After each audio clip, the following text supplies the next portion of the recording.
still in the basement. Should be a running gag, Justin in the basement. He was in the kitchen a couple weeks ago. I know he was in the kitchen. He was literally last week. I was in the kitchen, but he was in the kitchen, but he's back in the basement. I think at Ken Ober's basement sometimes when I kind of reference that. So Robert knows that one. So, all right, we got some sports topics we're going to talk about. We'll get right to it. The NHL. Gary Bettman, the president of the NHL. He's not the commissioner, right? Is he the president or the commissioner? Commissioner. He's the commissioner. Okay. Commissioner. I thought he was okay. Commissioner has decided that not only will teams be prohibited from releasing coronavirus information about their players, but injury information won't be shared either. Now, the NHL, I love the NHL because we all know during the playoffs, if there's any type of injuries, it's very vague how they describe them. It's an upper body injury. I mean, a guy could kick a skate to the heart and have his heart literally hanging outside his chest, and the NHL would call that an upper body injury, okay? An NHL player could literally have his foot hanging by a thread, and the NHL would call that a lower body injury. And I know that's kind of like grotesque to describe it that way, but we all know the NHL has a history of being very scant with their injury information, especially during the playoffs. So I think with the NHL, I think when it comes to coronavirus, I think they need to be open. They need to release this information. I mean, this is a public health crisis, and while the NHL players are kind of, I mean, they're not really they're not in a bubble like the NBA, right? They're kind of out there, but they are in a bubble. Okay. Well, again, it's a public health crisis. I know they're both of the bubbles are in Canada and Edmonton and Toronto, but I think for publics, I mean, like I said, if a player, let's say one of these players snuck out or something, and he already had the coronavirus and gave it to a bunch of other people.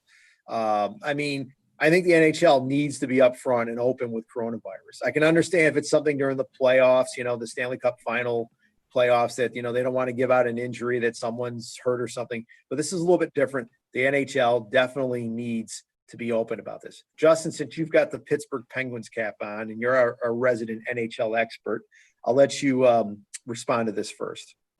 Chris, let me ask you a question. How would you feel about the world knowing about what's going on with your health? I think if it was a public health crisis and being a public figure and my health should be known, absolutely. I mean, today we found out the governor of Oklahoma's got coronavirus. So I think that in certain circumstances, I mean, look, you want some aspects of your health, to be private. But when it comes to this type of stuff, the coronavirus, I think you need to be public with these things. So, Robert, when you write up your COVID reports, does the health department release names of people who have tested positive? No, sir. Interesting.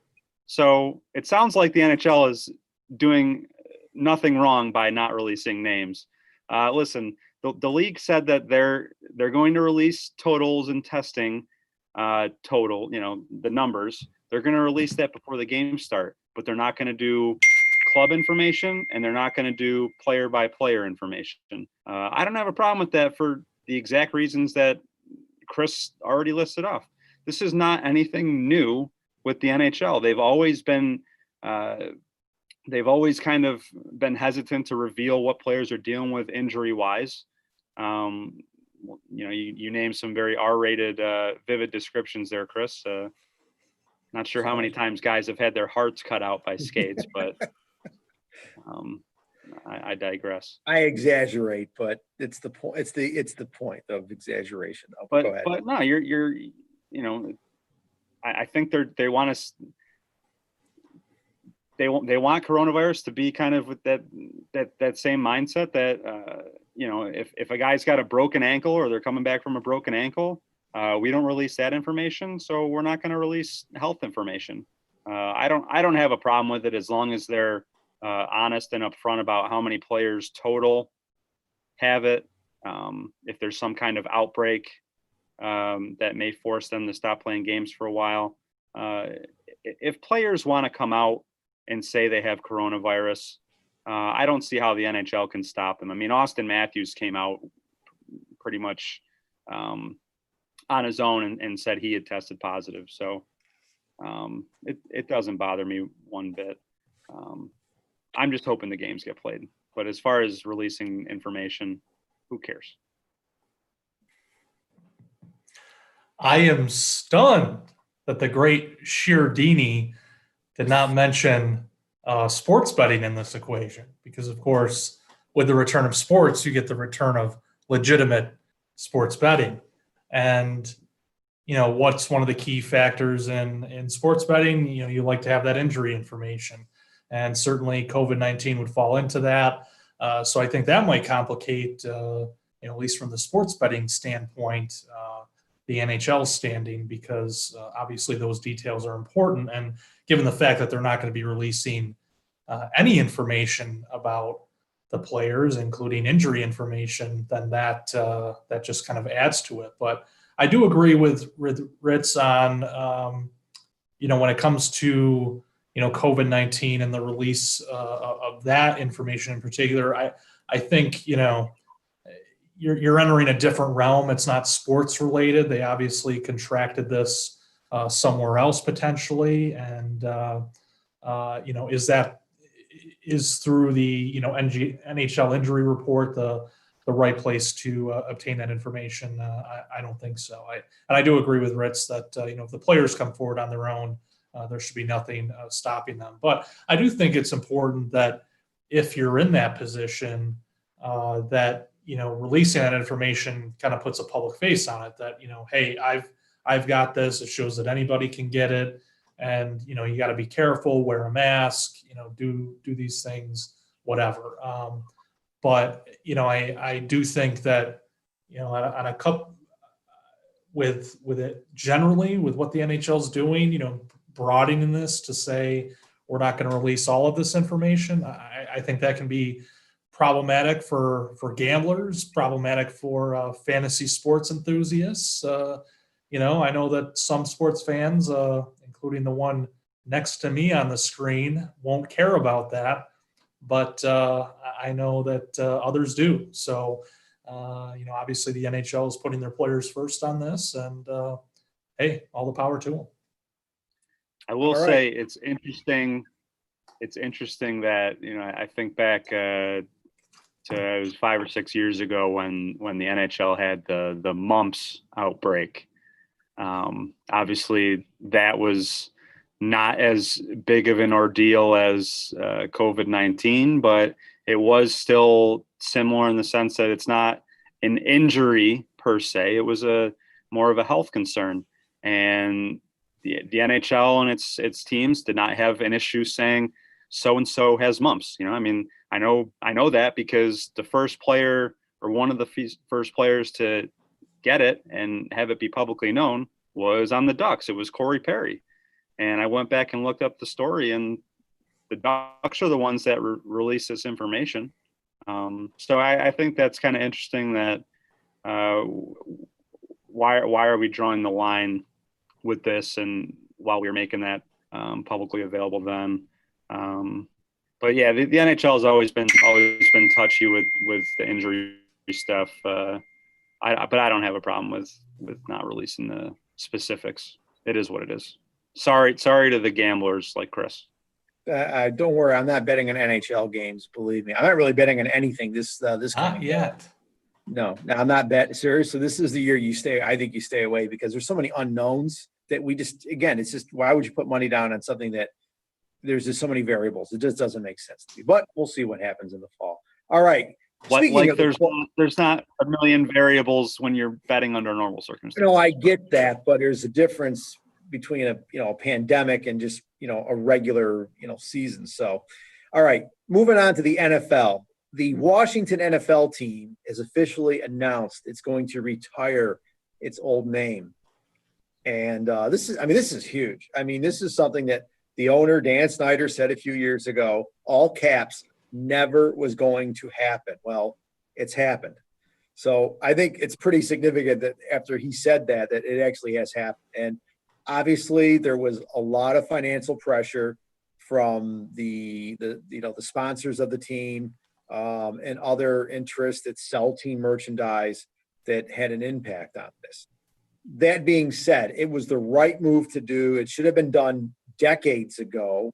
Arguably should have been done in the 1970s should have been never been done to begin with, but it could have been done in the 70s to make this change, because even back in the 70s, names like Stanford went from the Indians to the Cardinal. Okay. So there's precedent for teams changing or programs changing their names even far back as the 70s.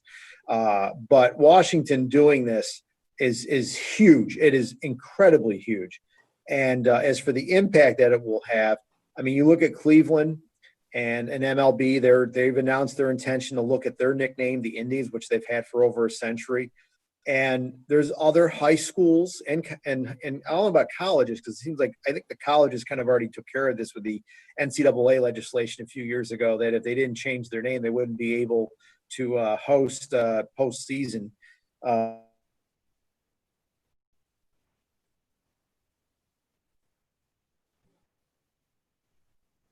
right. So Robert, take a lot over. of high schools now a lot of high schools are now looking into changing their names that have insensitive names. So I think the impact is huge.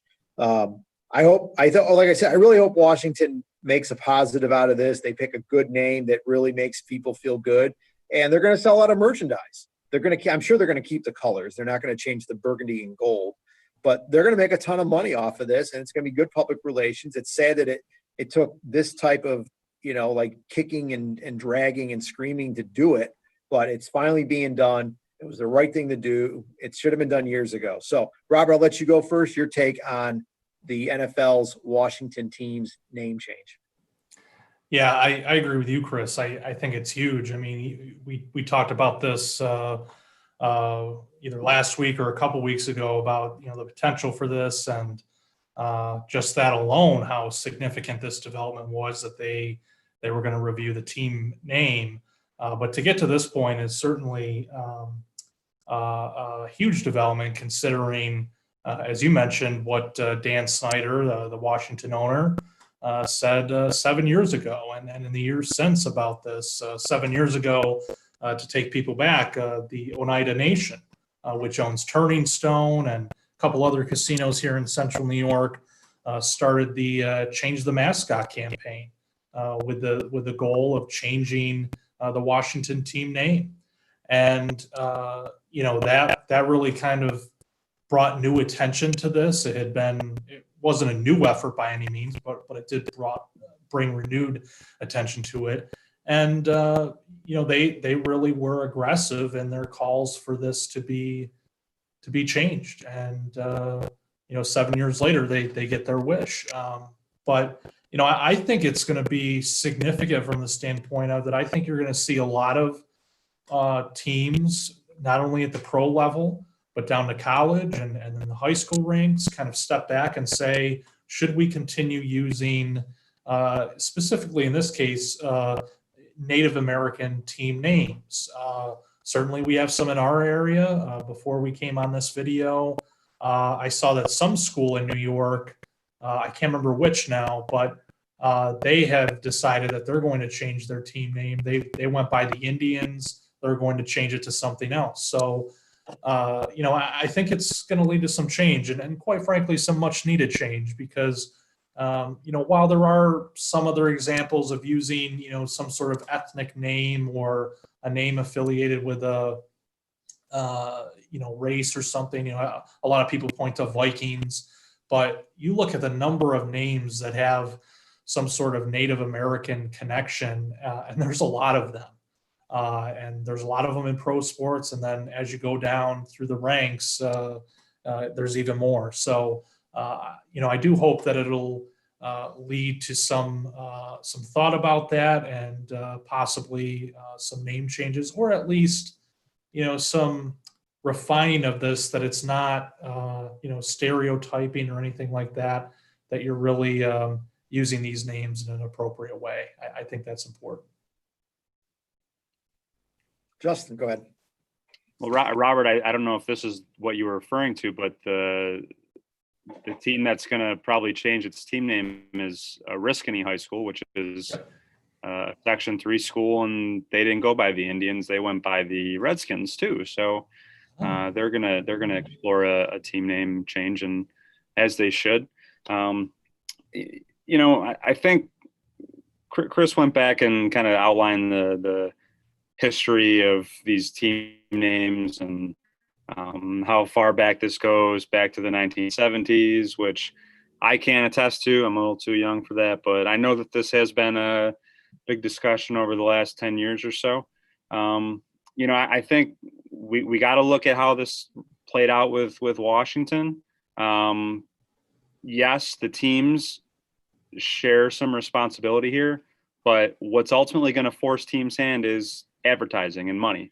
That's what happened with Washington. FedEx and Nike pulling funding or pulling advertisements or stalling their partnerships with Washington is ultimately, even if you're an idealist, you have to admit that's the reason why they are making the change. It's not because of, it's not as much because the community voiced displeasure, because the community voiced displeasure in the past and nothing changed. It all, as it often does, it comes down to money. So for these teams that are not so far not making a name change, whether it be the Braves or Cleveland Indians or Chicago Blackhawks, I think they'll change their tune if suddenly some of these, whether it be apparel companies or other partners, start saying, well, we're not going to give you money if you don't change the name or change your logo. That's the unfortunate reality is you can't always expect these teams to do the right thing because it's the right thing to do. They'll do the right thing because it benefits their pocketbook. So we'll see. I will say, Washington was really, while there's been other at the college ranks, as you guys mentioned, there's been changes in the past. But as far as professional teams in my lifetime, Washington doing the name change is the biggest one that I can recall.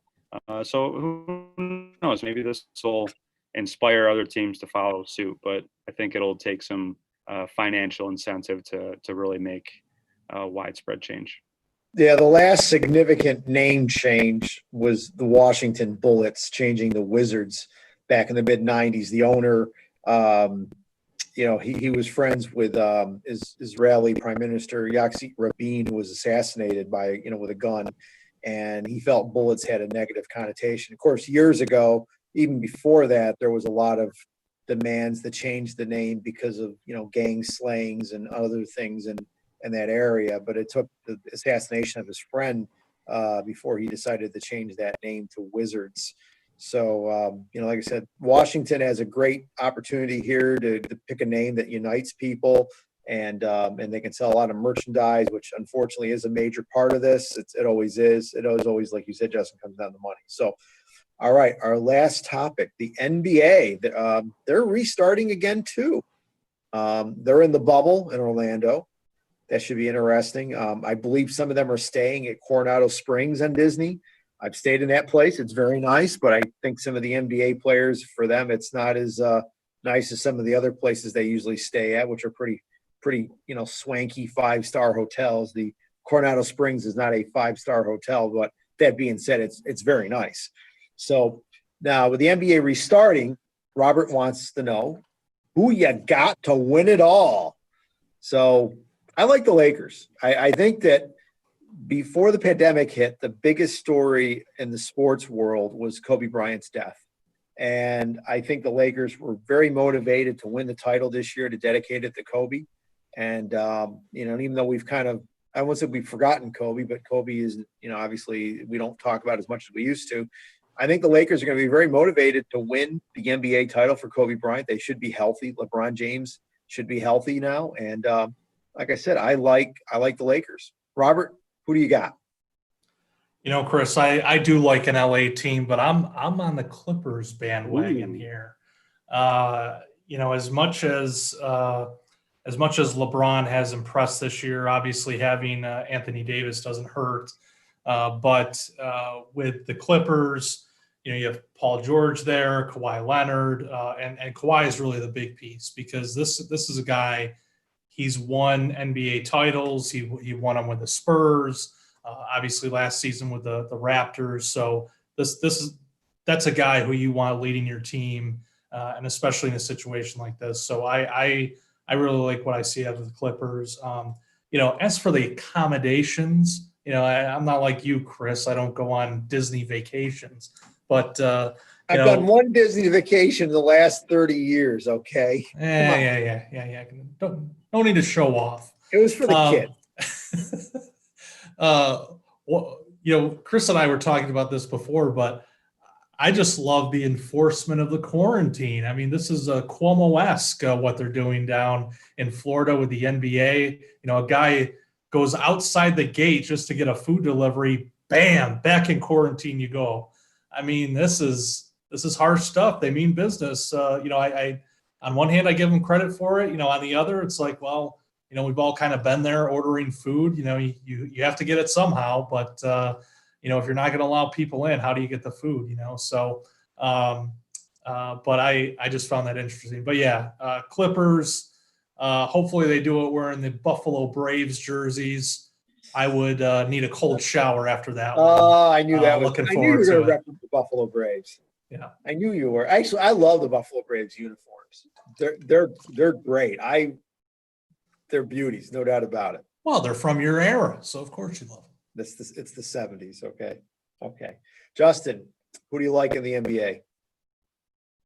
Well, I don't know what the Buffalo Braves jerseys look like off the top of my head, but I'm willing to bet that they're better than some of the dreck that the Buffalo Sabres have put out there of recent vintage. The team's certainly Robert, better. I don't know. Are you a fan of the slug? No fan of the slug. Okay.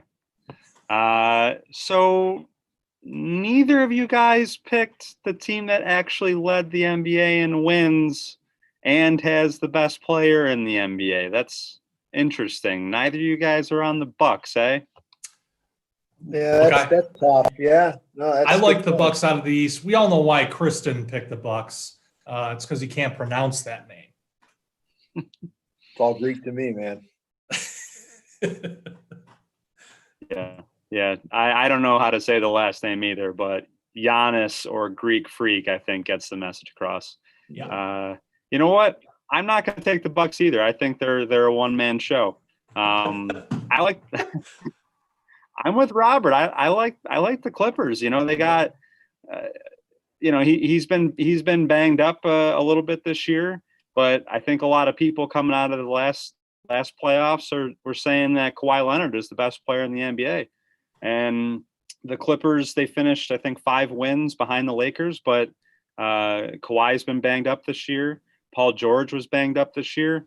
They really haven't been completely full strength the entire season before the pandemic started and the season got postponed. So, and I just looked it up. They went 2-1 against the Lakers this year. So they are the one team I think that's best equipped to stop LeBron.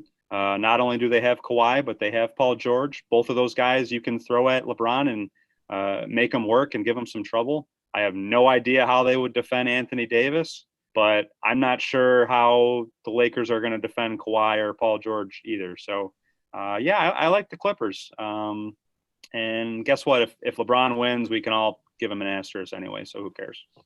Yeah, we've talked about that before. So, all right, guys. Anything else you want to discuss? You want to wrap it up? Just want to add a quick note here for all of you Tim LaCastro enthusiasts out there. There is another Diamondbacks intra-squad scrimmage tonight, 9 p.m. dbacks.com will be streaming it live. So go check it out if you want to see the Auburn native in action. 9 p.m. Eastern, I presume, right? 9 p.m. Eastern. That's right. Yeah, it's 6 p.m. out in lovely Phoenix, Arizona. Yeah, I heard it's a little chilly there now. It's like under 110. Yeah, ouch. But yeah, I think they've got this intra-squad game, and then they're actually going to play a couple exhibition games against the Dodgers. I think Saturday, I think, over the weekend. Yeah. Yeah. And then that's kind of their tune-up before the season starts next Friday. Baseball, there are actually going to be real baseball games, even though they don't count. They're going to be actual real games. That's astounding. I can hardly wait. MLB.TV cannot start up soon enough. Looking forward to that. All right, guys, we'll wrap it up then. Justin, Robert, thanks again. It's been fun as always. We'll just wrap it up and we'll just say, hey, we'll see you next week.